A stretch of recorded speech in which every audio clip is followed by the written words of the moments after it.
Okay ပြောချင်လုံးဒီဗီဒီယိုရိုက်လိုက်ရတာတလားခင်ဗျားတို့တင်ငယ်ချင်းတွေကိုဘယ်တော့မှစိတ်အေးမှန်နဲ့မပေါင်းနဲ့ဈေးပေါ်တတ်တယ်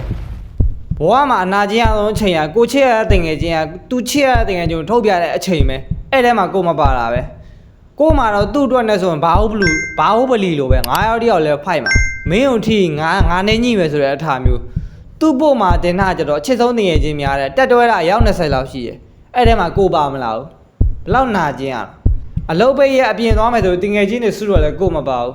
ကြည့်ရတာငါတို့မြန်ဈေးပေါ်နေရလားမသိဘူးနော်ခမည်းတော်ကြုံမှုကြလားဗျတခုပြောမယ်နော်ပတ်စံမရှိရင်အပေါင်းအသင်းမပေါင်းနဲ့စောက်ရဲမျက်နှာခဲ့ရတယ်လူငယ်တဘာဝစိုင်ထိုင်လို့သူရှင်းမှငါရှင်းမယ်လုံနေလို့ငါမှမရှင်းနိုင်လို့ရှိရင်စောက်ရဲမျက်နှာခဲ့ရတယ်ဘဝမှာတစ်ခါတော့တွေ့ဘူးကျင်ပါတယ်ငါမှငါပဲမင်းဝင်ငါလဲဝင်မယ်ဆိုတော့တင်ငယ်ချင်းမျိုးနဲ့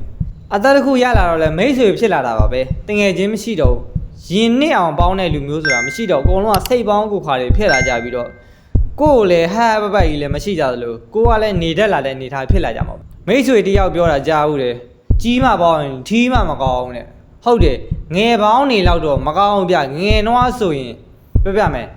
ကျွန်တော်ဘာကောင်းကြီးဖြစ်လို့ပါညာကောင်းကြီးဖြစ်လို့ပါပေါင်းကြတာမဟုတ်ဘူးသိရမလားဒီကောင်ဖြစ်လို့ပေါင်းရတာကိုဂျေးမီပြောသလိုပဲအဲ့လိုရတာမျိုးပါပဲနေလို့ထိုင်လို့ကောင်းတာအဲ့တော့ရင်နဲ့အောင်အရန်ကြီးမခင်လိုက်ပါနဲ့ဗျငါအတွက်ရေးပါတာဆိုလို့ငါပဲရှိတယ်ဘသူကောင်းအောင်မကောင်းအောင်ငါကောင်းအောင်မယ်မကောင်းနိုင်ဘူးနော်ကိုယ့်ဘောမှာမကောင်းတာဟုတ်တယ်မလားအဲ့တော့သူတို့လည်းခက်ရဲဆိုကိုလည်းခက်ရဲပဲဂျင်းစိမ့်နဲ့မိတ်တယ်လင်သူကျင်မကိုကျင်ဒီလိုပဲတာကြီးတို့မြစ်တာပေးလို့မရတဲ့မှာကောင်မလေးတွေမဟုတ်ဘူးတင်ငယ်ချင်းတွေပါလာပြီနော်အဲ့တော့တင်ငယ်ချင်းတွေကိုပေါင်းတာပေါင်းဒါပေမဲ့စိတ်ပေါင်းကိုခွာပဲကောင်းတာကိုလည်းရင်မခံစားဘူး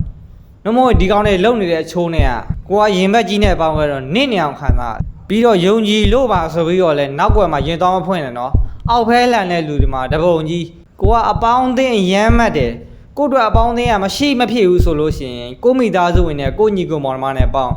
ဒါမှမဟုတ်ကိုအိမ်နောက်တဲ့ဆိုဇနီးမယားကိုကောင်မလေးအပေါင်းအသင်းပဲလောက်ကြအဲ့ဒါအကောင်းဆုံးပဲဖြစ်လိုက်မနာကျင်ရဘူးအပေါင်းအသင်းမကောင်းကြောင်းနေပြောလို့ငါ့ကိုထင်နေပါဒီကောင်တော့စောက်ပေါ်လို့အပေါင်းအသင်းကောင်းမကောင်းသိကျင်ဈေးရောင်းကြည့်တိုင်းတို့ဈေးရောင်းတဲ့ခါမို့ကျရင်အပေါင်းအသင်းကောင်းမကောင်းသိလိုက်မယ်မင်းရောင်းနေတဲ့ပစ္စည်းကသူ့လိုချင်တဲ့ပစ္စည်းဆိုရင်တော့မင်းစီမှာမဝယ်ဘူးစိတ်ချတခြားသူတွေကပဲဝယ်မယ်ဘာလို့လဲဆိုတော့မင်းရသွားမှာဆိုလို့မင်းစားရမှာဆိုလို့ရောင်လို့မားလို့လဲငါတင်ငယ်ချင်းတွေထဲမှာဘသူတွေရှိတယ်ဘဝတွေရှိတယ်ရှောက်ထုတ်မပြောနဲ့တော့သူတို့တင်ငယ်ချင်းတွေထဲမှာမင်းတို့ရှိချင်မှရှိမှာအကောင်းဆုံးကတော့ကိုယ့်ကိုချစ်တတ်အောင်သင်ပါလို့ပြောရင်းနဲ့ဒီနေ့တော့ဒီလောက်ပဲဘဘမှာကျွန်တော်တို့ကြိုးလို့ပါကျွန်တော်ရဲ့ channel လေးကို like and subscribe လုပ်ပေးပါအောင်လို့ပြောရင်းနဲ့ဘဘမှာ